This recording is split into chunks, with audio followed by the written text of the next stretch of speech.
Hall in the foothills of the Rocky Mountains, it's eTown. This week with a very special tribute show honoring Bob Weir as we revisit his time spent on the eTown stage. I'm Helen Forster. Right now, here comes our host, Nick Forster. Thank you, Helen, and welcome everybody. We are doing something new this week, a tribute to a single artist. We got a lot of requests from listeners and stations to replay some of the earlier shows that featured Bob Weir. So we decided to make something special, a compilation drawn primarily from his most recent visit, which was back in the fall of 2017. His first visit to eTown was in 1993. And in the years between then and now, I'm happy to say that he and I got to spend some real quality time together, both on and off the stage. Most of you know his story. Teenager meeting Jerry Garcia in a music store, deciding to start a jug band, which morphed into the Warlocks, which became one of the most influential bands in American musical history, the Grateful Dead. At his core, Bob Weir was a folky, somebody who loved soulful music, however it came to him. He took it in and then made something new, always inviting the mystery that happens when musicians listen to each other and react in real time. He was chasing the magic. In 2017, I asked him to come to eTown and play some songs from his recent records. He brought his frequent collaborator, Steve Kimmock, and then used me and the house band for many of his songs.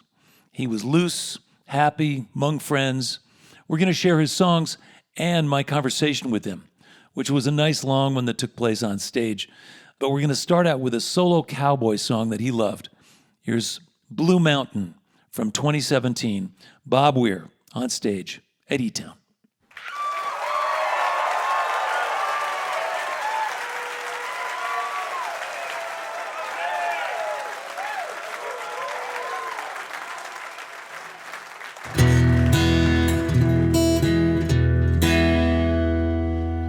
I'm going to start out with a tune. I'm going to start out with a tune that I did on my last record. It's the one that kind of got me started on the cowboy tunes kick.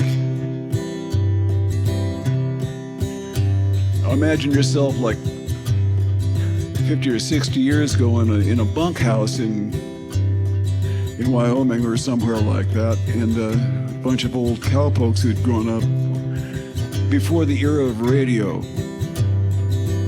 So their idea was how to kill an evening was to maybe pop a cork and tell stories and sing songs, and this is one of them.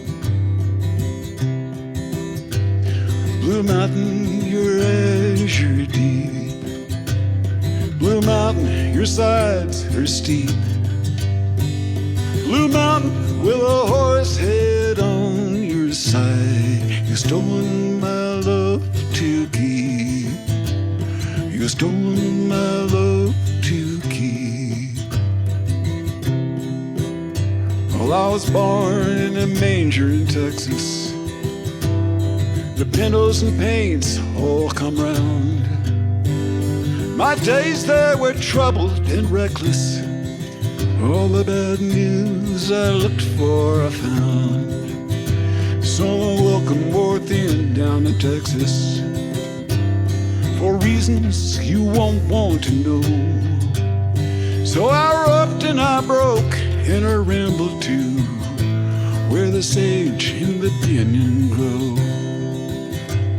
Blue Mountain, your azure deep. Blue Mountain, your sides are steep.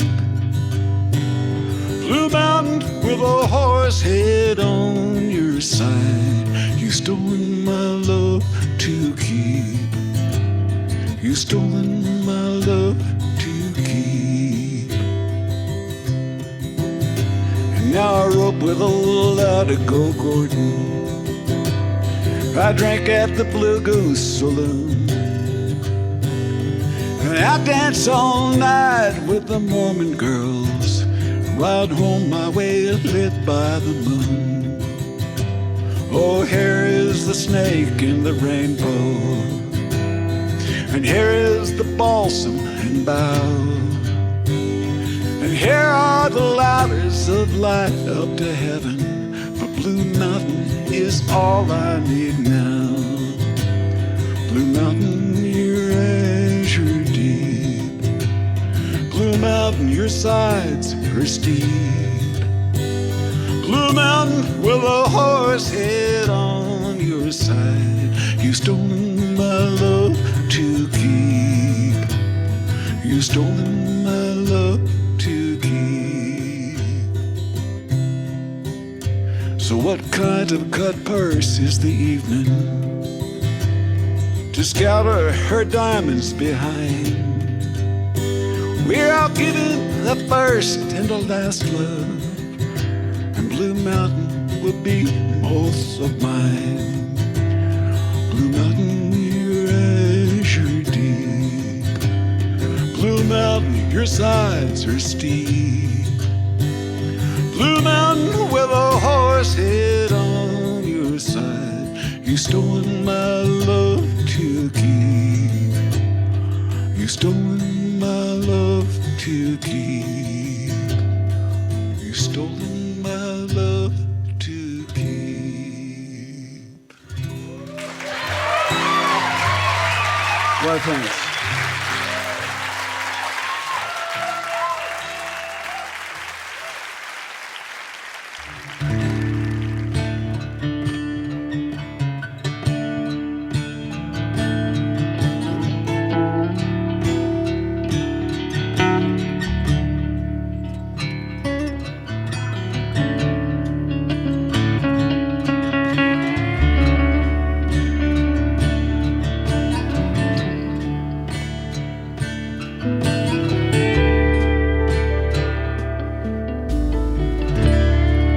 I was born up in the mountains,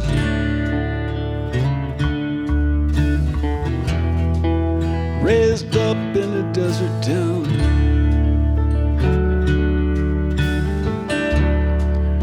And I never saw the ocean till I was close to your age now. Oh, Shenandoah, I long to see you. Hey, hey, hey, you rolling river. Oh, Shenandoah, I long to see you. Hey, hey, hey, only your river's gonna make things right. Only your river's gonna make things right. Only your river's gonna make things right.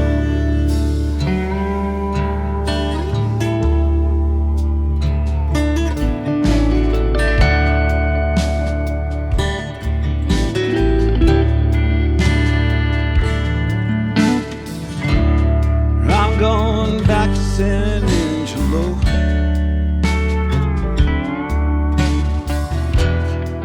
Ground is hard and the county's dry. Yeah, I'm gonna get my fill somehow.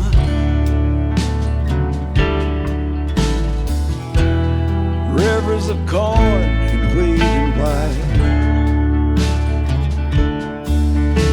Oh, Shenandoah, I long to see you.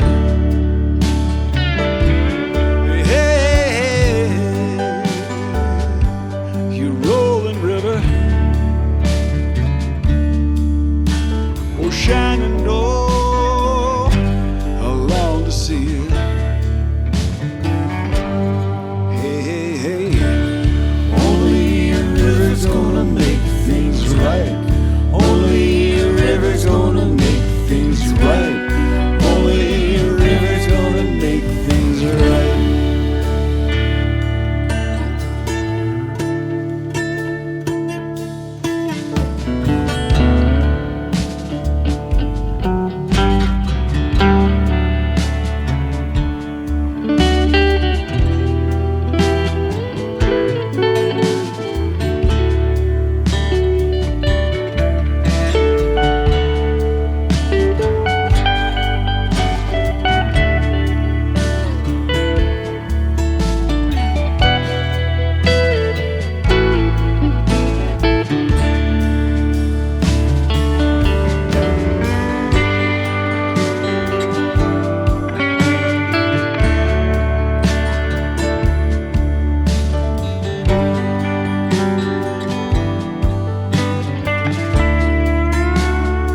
that Red River Valley, will she remember all the things we said?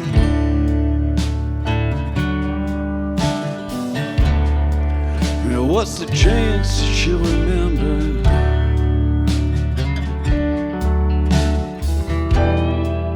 all those nights on the riverbed? Oh, Shenandoah, I long to see it.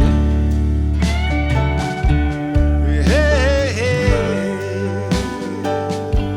you rolling river. Oh, Shenandoah, I long to see it.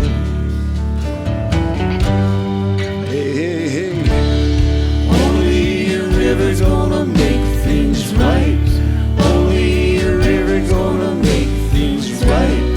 Only a river gonna make things right. Oh, Shenandoah, I long to see it. Hey, hey, you blowing river. Oh, Shenandoah, I long to see it. Hey, hey, hey, only a river's gonna make things right. Only a river's gonna make things right. Only a river's gonna make things right. River's gonna make things right. Only a river's gonna make things right. Only a river's gonna make things right. Only a river's gonna make things right.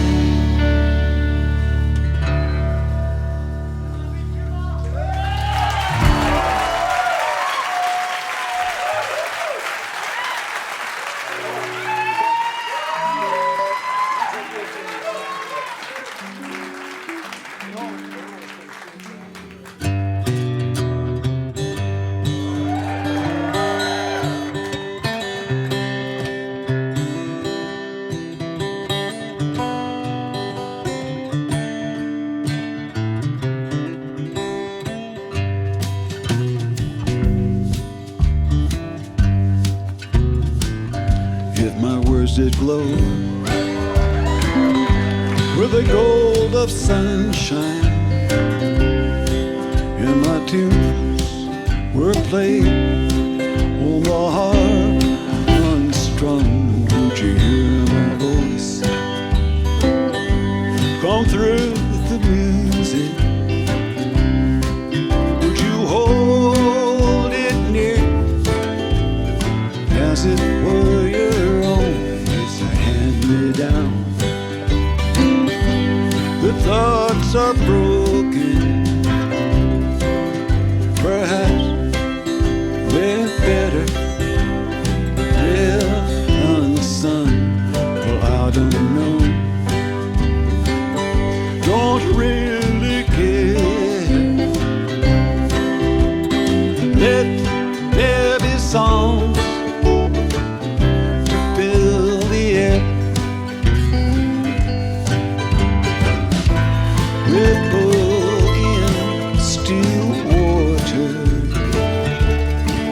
where there is no pebble tossed, no wind to blow. Reach out your hand. If your cup be empty, if your cup is full, may it be again. Let it be known there is a fountain that was not made by the hands of man. There is a road, no simple highway between the dawn and the dark of night. If you should go, no one may follow. that path is for your steps alone. Ripple in still water, where there's no pebble tossed, no wind to blow. And you who choose to lead must follow. But if you fall, will you fall alone? If you should stand, then who's to guide you? If I knew the way, I would take you home.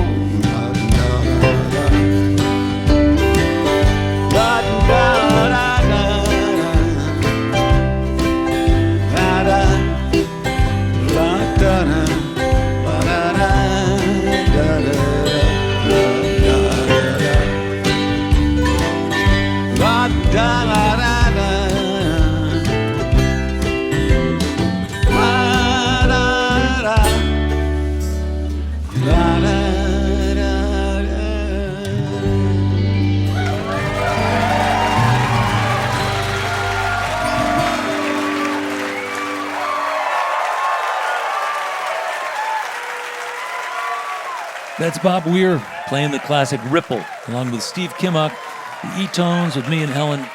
We're going to be back with more music, plus my interview with Bob from the stage at eTown after a short break.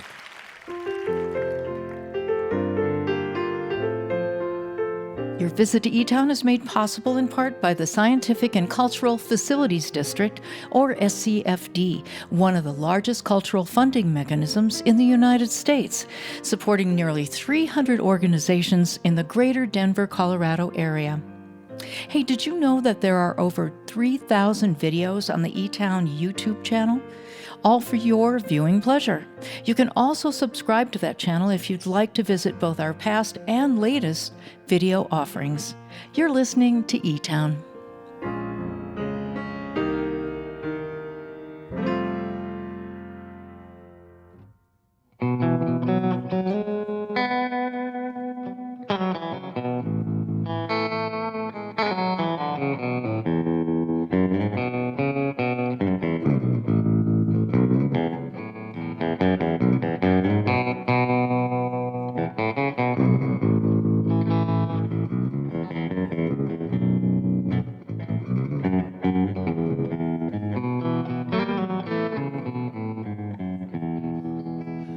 I'm Nick Forster. This is eTown. And we are paying tribute to Bob Weir this week with a special show made up of pieces and parts of his visits over the years. Up next is my conversation with Bob from his time here in 2017. We had been playing some music together earlier in the year when I teased him about it being 25 years since his last visit.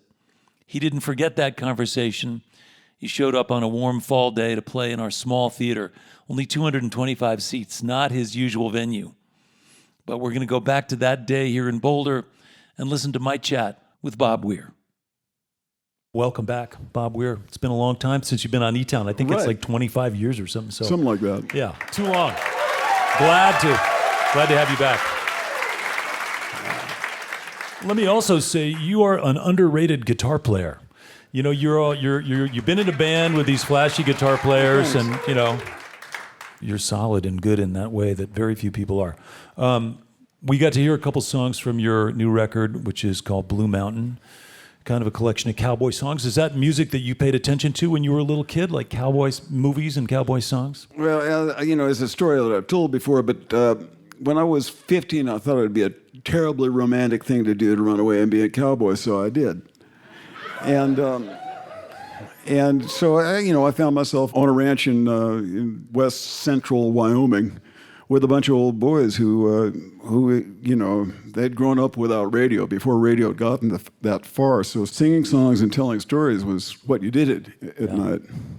I have to ask you about the details of that a little bit. So I'm just trying to think about 15-year-old kids who might be listening to this radio show and thinking, yeah, that sounds romantic. I think I'd like to be a cowboy.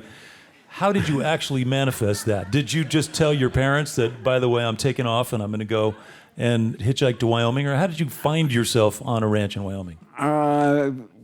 I had enough money so I could ride a bus most of the way, but some of it was hitchhiking. Okay, and then you got there, and then you're just hanging out for like a week, a month, a couple months, or how? Summer. Yeah, wow. And so you, did you know how to ride a horse? You know, I didn't spend much time on horseback. Now, I knew how to ride at that point, yeah. But most of the time I spent sitting on a tractor or shoveling stalls. Yeah.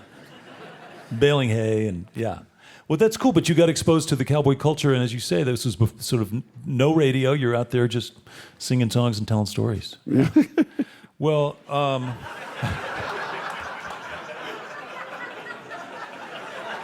have a feeling an image popped into your head right around then.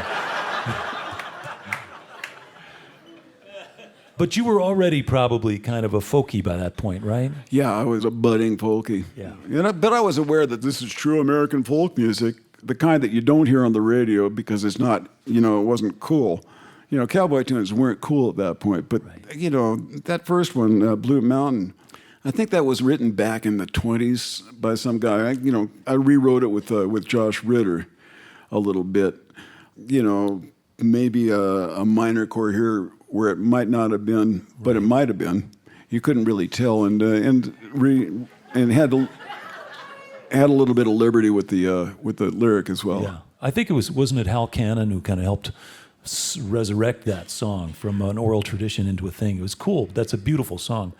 I know that the folky thing affected all of us, that just finding a guitar or a banjo and listening to records, and whether it was a Vanguard record or however we found our way into that path, right, where everybody can and could play music. That was just such a beautiful concept. And I think wasn't it the banjo that sort of led you to your eventual bandmate and partner? I was wandering the back streets of Palo Alto with a couple of friends. It was New Year's Eve of 1963, going on 64, I think. And we heard banjo music coming out of the back of the music shop, and we knew where we were, and we knew who that was. We knew it was Jerry. And so, we were young and strong and feeling bold, and we knocked on the door. I was 16 by then. And Jerry came to the door, and I guess I kind of invited us in. And he was waiting for his students to arrive, and I didn't have a watch at the time, but I knew it was like 7:30 or something. And, I apprised him of it's like 7:30 on New Year's Eve, and I don't think they're coming. And he allowed us, you got a point there. Well, you guys play instruments? He didn't want to leave. He wanted to make sure that in case somebody came, he was there. So you guys play instruments? Yeah, we play instruments. Oh, well, okay, I got the keys to the front of the store. Let's go get and grab some and kick some tunes around, which we did for, a few hours, and had a great time and yucked it up a bunch and decided we'd had too much fun to just walk away from. So we decided we were going to make a little jug band. Jug bands were big back then. Right. Jug bands were cool because they were like bluegrass bands with less rules. Well, the jug band music is interesting. It was the jug band musicians were the minstrel musicians. They were the same guys playing the same stuff. On the riverboats, they were minstrel musicians. On the street corner, they were jug band musicians. Yeah. The same stuff. Yeah. Interestingly, that all happened along the river system, the Ohio and the Mississippi mostly, and. In the years that followed, the 20s, when the 20s and early 30s, when the jug band music was, it really become sort of a thing. Then jazz took over, big bands and stuff like that, and the riverboats started having bands with horns in them and stuff like, So it was more like Dixieland, or what we call Dixieland. That's, I guess, New Orleans traditional. Trad jazz, yeah. But that music kept cooking along, but over the years, the electric bass got added, the hi-hat drum kit and the hi-hat cymbal and stuff like that. In all those same cities where there were hotbeds for jug band music, became hotbeds for funk music. It's the same stuff, the same scales, the same rhythms, the same subject matter. It's all the same stuff. It's just they call it funk now. So you're telling me that the Warlocks in its early incarnation was really a funk band? Pretty much. Okay. But you had a jug band first, and I remember reading something that Jerry said, because Jerry did, Jerry Garcia, by the way, who would be 75 years old. Yeah. He took the time to really dive into bluegrass and bluegrass banjo playing in a very disciplined way. I mean, he really got into it. Yeah. And eventually found it constraining. Yeah. But he liked the fact that he felt like it was part of the DNA of what became the Grateful Dead, because he called it conversational music.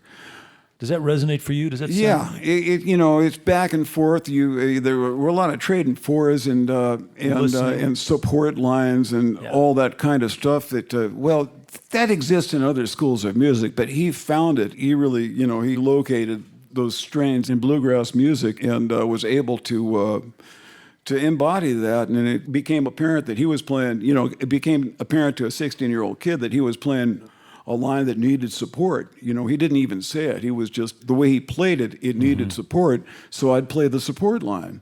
And that's how our music developed in a conversational manner. Yeah. No, it's cool. And I like the fact that, there he is, he's developing the style, and you have this conversational opportunity to play music.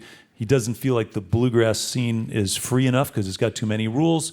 And then from there, it's just a pretty short leap to the acid tests, where there's really no rules at all. No expectations, and anything can happen. Well, people could walk in there with expectations. That wouldn't last long, yeah. And again, I don't want to, this isn't just like, this is your life, Bob Weir. We're not going to say, and here's your first grade teacher. The idea, though, is that there's some of these images from the early days of the Grateful Dead that I still puzzle over. One of which, as a guy who's been in bands for many years, the fact that you all lived in the same house for 2 or 3 years. Right? Yeah, something like that. Yeah. I mean, I just can't even conceive of that, how you would... The rhythm section tucked tail and ran. Phil and Billy moved up the hill after about a year and a half or two, but we stuck it out at 7:10 for the longest time. Did you figure out whose food was whose in the refrigerator, or who got to play? Who chose what records to play? It was, we sniffed it out. It was totally democratic. And then. And what kind usually the records that got played were the ones that we figured would get. Neil Cassidy was living with us. Whatever we figured would get him most animated. Sort of like the equivalent of television or something, like. Right. So Miles Davis, he was big on that. We play a little John Coltrane. He could bop to that stuff. And but you had an opportunity to try stuff out. Like you listen to some records, you say, hey, let's see what we can build on that. We stole stuff from records. Oh, come on, all art is clever at that. That's what you do, yeah. But where a lot of our tunes came from, the other one, the tune that, one of the early tunes that I wrote, for instance, the groove for a lot of the tunes that we first wrote, and it still happens, is that you turn on the radio and it comes on, it's in the middle of the song somewhere, and you don't know where in the bar you are, and there's absolutely no sense to it. And as soon as you decide this little clip here makes sense, you turn it off and go in and grab your instrument, and it comes out absolutely nothing like this. You still have no idea what song you were listening to.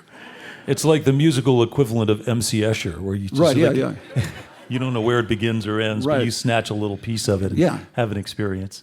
I think that happens with world music sometimes, where a white guy like me is trying to listen to some African music, and I think, oh yeah, I'm grooving, and then I realize, I can't even find the one. I can't even find the downbeat here. This is so more sophisticated. This is some really deep cultural tradition that I'm not hip to. So right. Well, when we went to Egypt, we went up the Nile River, which is south, and we got up into the Nubian desert area, and they'd see a boat coming, one of those, I think they call them felucas, or something like that, and I'd see it coming, the people from these little riverside villages, and they'd play and sing and clap, by the riverbank, hoping for, a little bakshish. And it was really incredibly sophisticated and powerful what those guys could do. Like half a dozen guys standing, or maybe 8 guys standing on the riverbank. 1 or 2 of them had the tars. A tar is like a jumbo tambourine without the spangles. And so it's a drum, and they get all kinds of different tones out of it. And the other guys are all clapping and stomping their feet, and it's complex. The patterns go on for a long time before they repeat, and those guys are good at it because they spend a lot of time doing it. Yeah, sounds like that must have been an amazing trip. That was when you went to play in Egypt at the pyramids. Is that right? Yeah. I saw a clip of you and Jerry on the David Letterman show, talking about that experience in which Jerry said, "Oh yeah, that was a great trip, but we sucked." Yeah, we played horribly. Billy had a broken arm. When your drummer's got a broken arm, and it's the one that he hit his snare drum with. Oh God! So you needed to find those guys by the river to help you out, probably. And Mickey, the other drummer, is not, his whole style isn't all that focused on holding down the backbeat. Time, yeah. And so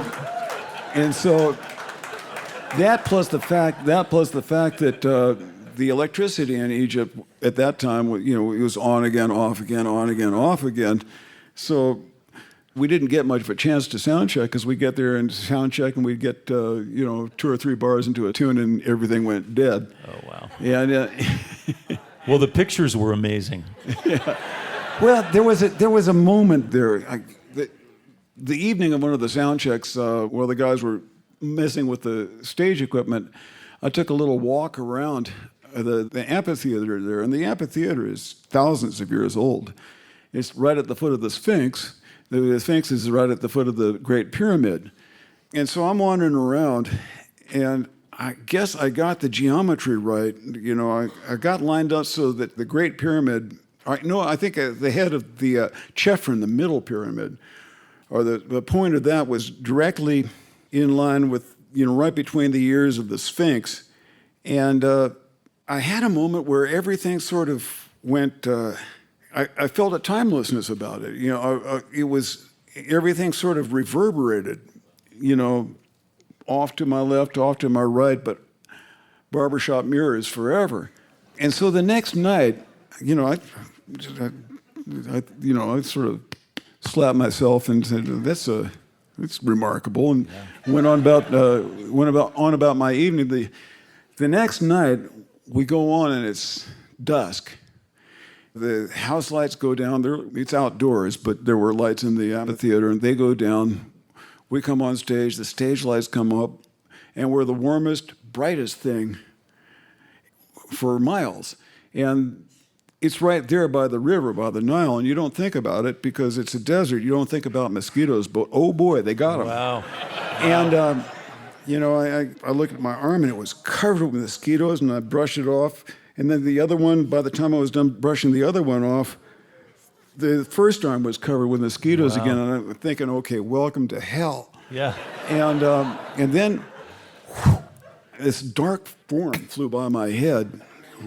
Another one. And I looked across the stage, and there were these bats about a foot and a half across. Right. Big bats, big guys. And lots of them, like maybe thousands of them. These are the things people don't know when they're just listening to the show and going, God, these guys are having a tough night. Well, so they're taking out the bats, and I had another moment where it was, "Take me now, Lord, I want to remember it just like this." Because if you think about it, here's a rock. Back off. I left my body at that point. I sort of. And I'm looking at us from the stage from about 100 yards or 50 yards off. Here's a rock and roll band at the foot of the Sphinx, at the foot of the Great Pyramid, all lit up really nice and pretty like a color TV going all haywire, surrounded by a cloud of bats. And, that would be a good place to just sort of step off. Yeah, exactly.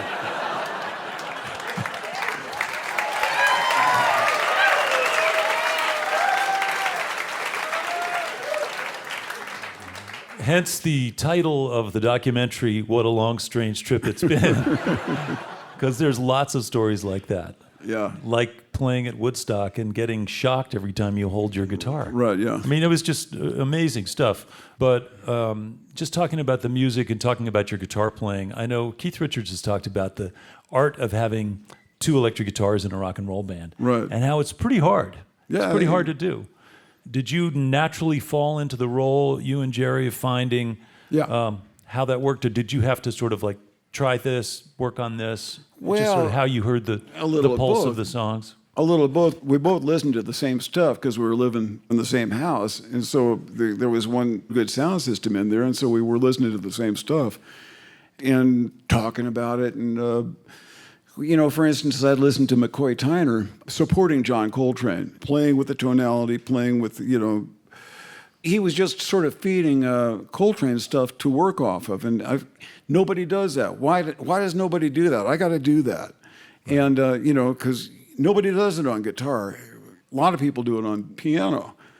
Let's see if I can do it with and make it sound like rock and roll. Yeah. That was where I took off. Yeah. Well, it was an amazing combination, and it still is. I mean, I got to see the old version and the new version, and it's a cool role. And as I said at the top, you're sort of underrated as a real force in the pulse of those songs.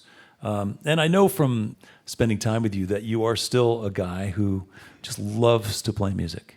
You just want to play all the time. Yeah. We just came back from a camp that we attended where we were playing all the time. Yeah, we played for all day. I was there for only 3 nights, and I would venture to say that I was playing more than I would have done on tour. More, I wouldn't venture to say I know I did, like about twice as much. Yeah. No, it's fun, and that trend is going to continue. We've got more music right now.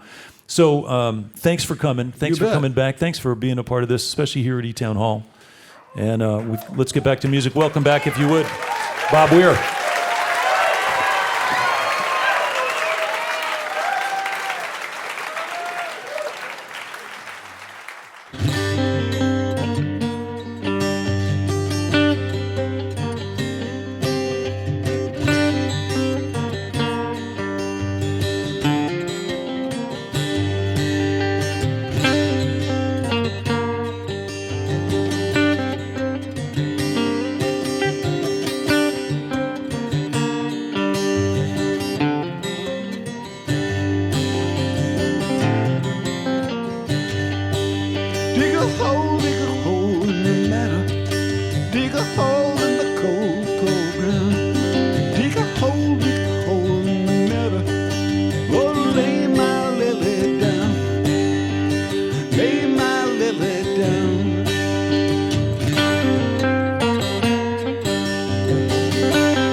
First time I saw my newborn girl, she was pulling on her mama's hair. The sun coming through the window, I'd known her anywhere. Dig a hole in the meadow, dig a hole in the cold, cold ground. Dig a hole in the meadow, I'll lay my lily down, lay my lily down.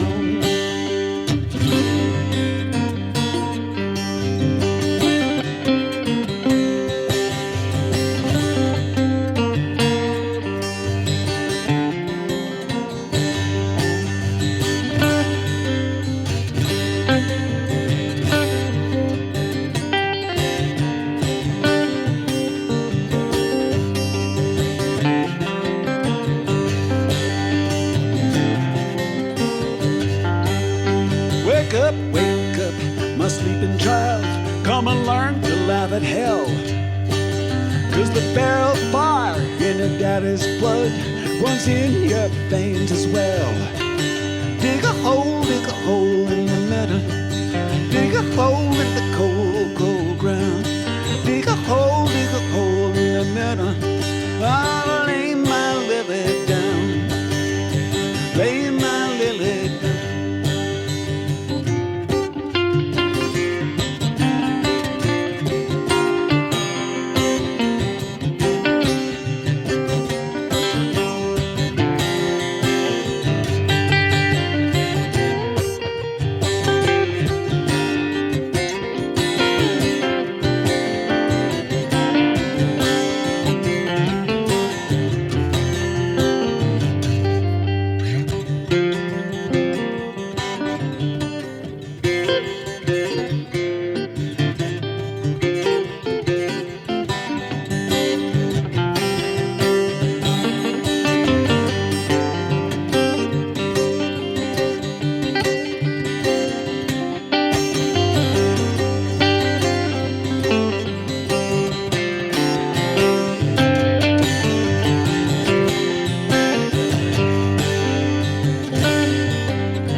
She was standing at the windswept sea with her two pearl-handled pistols, a banjo on her knee.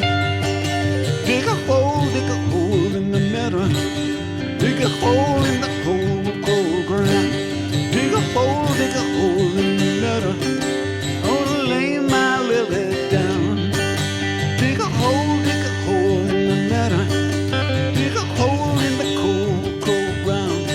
Dig a hole in the meadow. Oh, lay my lily down. Lay my lily down. Lay my lily down. Oh, lay my lily down. Lay my lily down.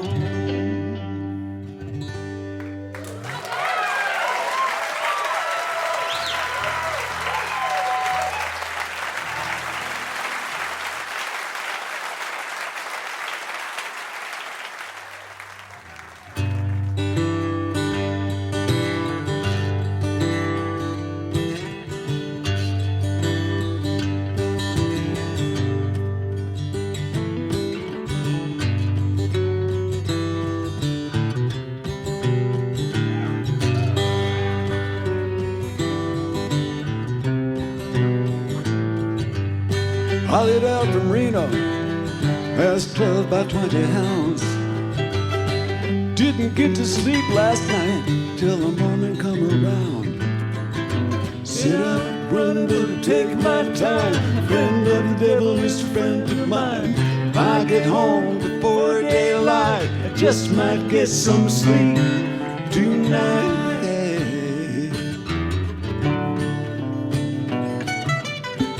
Ran into the devil, babe. He loaned me 20 bills. Spent the night in Utah, in a cave up in the hills. Sit up, run, but take my time. The friend of the devil is a friend of mine. If I get home before daylight, I just might get some sleep tonight.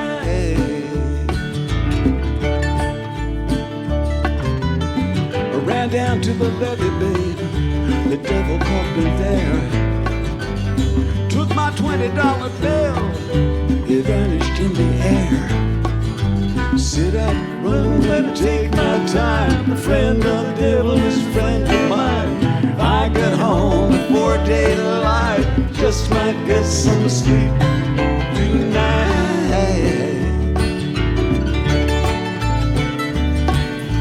Got two reasons why I cry away each lonely night. The first one's named Sweet Anne-Marie. She's my heart's delight. Second one is prison babe. Sheriff's on my trail. If he catches up with me, well, I'll spend my life in jail.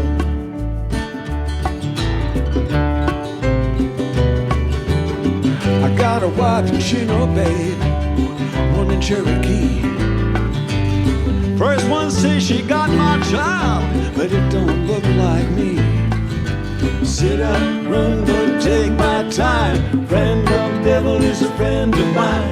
If I get home before daylight, just might get some sleep tonight.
away each lonely night. First one's named Sweet Anne Marie, she's my heart's delight. Second one is Prison Bay, shares on my trail. If he catches up with me, well, I'll spend my life in jail.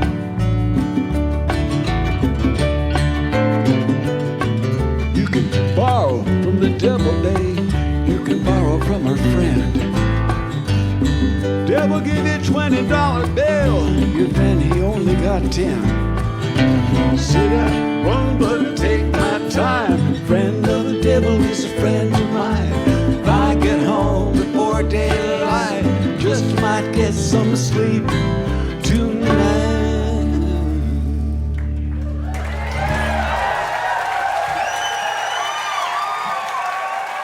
That's Bob Weir on stage at eTown from 2017, along with Steve Kimma. The E-Tones with me on mandolin. We'll be back with more, including a clip of a song with Bob Weir and Rob Wasserman from an eTown show back in 1993, after a short break.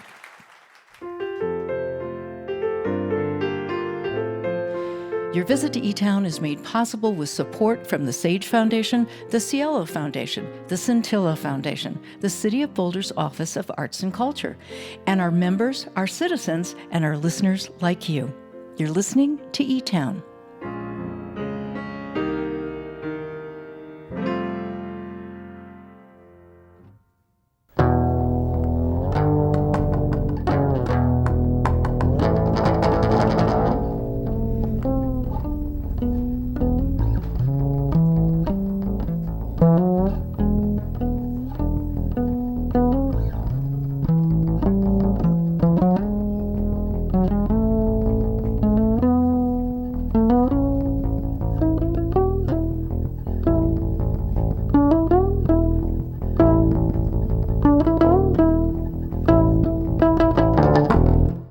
I'm Nick Forster. I'd like to say hello to our listeners who are hearing eTown right now on stations like KZYR in Vail, Colorado, 97.7 FM, on KRML in Carmel, California, 94.7 FM. Thanks for tuning in. And on KMSU in Mankato, Minnesota, 89.7 FM. Thanks for listening. As always, if you'd like more information about eTown, lots of stuff is online at etown.org. You can find out how to get tickets to live shows and much more. Plus, each song that's part of this show has its own special video on our YouTube channel. So if you'd like to see a video of any of these songs, that's also available. So you can check it out if you'd like. As you know, this is eTown. We're paying tribute to Bob Weir this week. As I mentioned in my conversation with Bob, he just loved to play music. He couldn't wait to get together and pick. He was a better singer than some, including me, gave him credit for. I was a little late to the party. But his first time on the eTown stage was back in 1993. We'd organized a benefit for the Nature Conservancy, and we booked Ricky Lee Jones, Leo Kottke, and Bob Weir with Rob Wasserman. This was at the Boulder Theater. The place was packed. We raised some money for a good cause.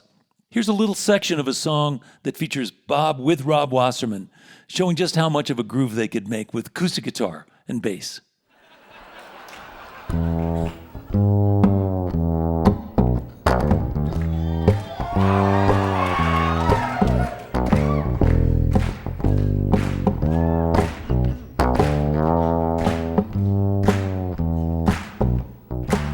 Bless my soul, I love you.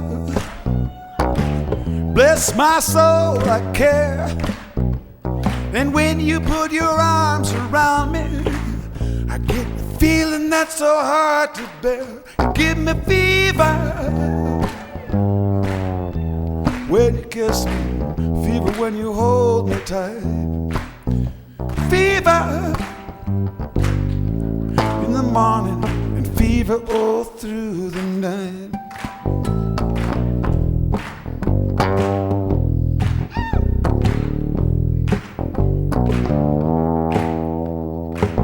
Listen to me, baby. You hear every word I say. Ain't no one gonna love you the way I do, 'cause they don't know how to love you my way and give you fever. when I kiss you, fever when I hold you tight. Fever in the morning and fever all through the night. Sun lights up the daytime, moon lights up the night.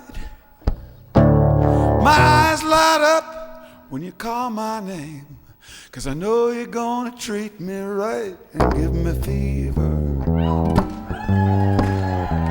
When you kiss me, fever when you hold me tight. Fever in the morning and fever all through the night.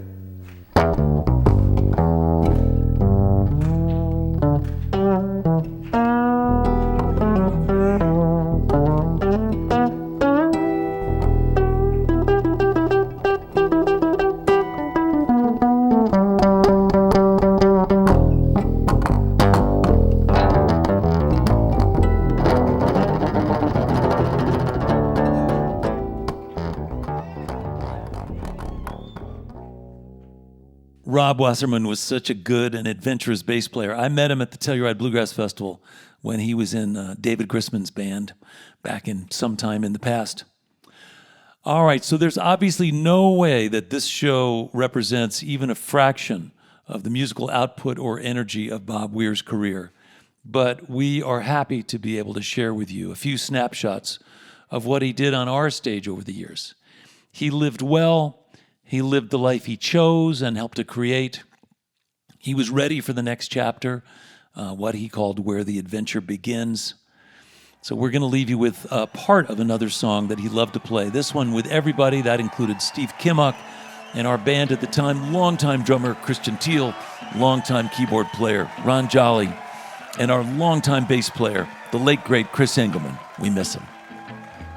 Thanks to Todd Ayers, Helen Forster, Chris Coomey, and our crew at eTown for helping to put this together. I'm Nick Forster. Hope you can be with us next week, right here in eTown.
Situation. Well, I'm standing on shaky ground.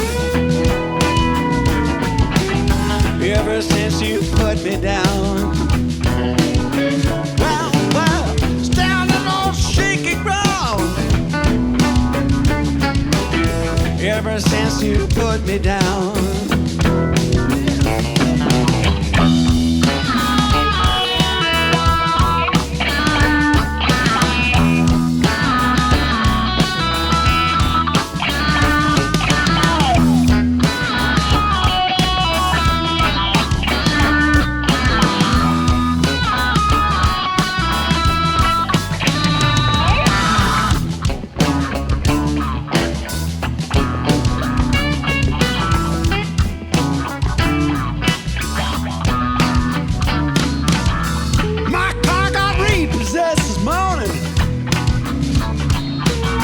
Harder times I haven't seen in years.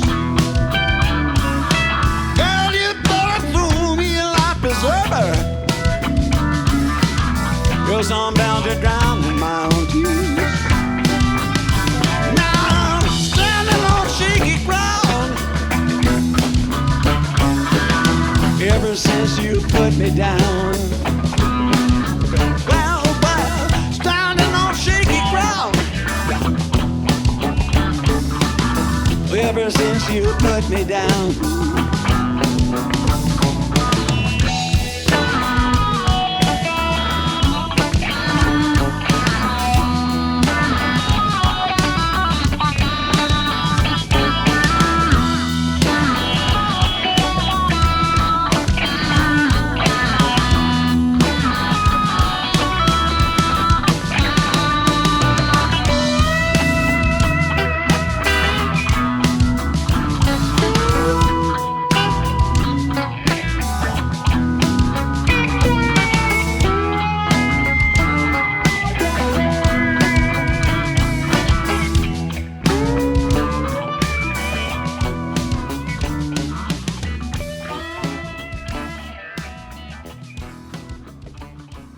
This is a production of eTown.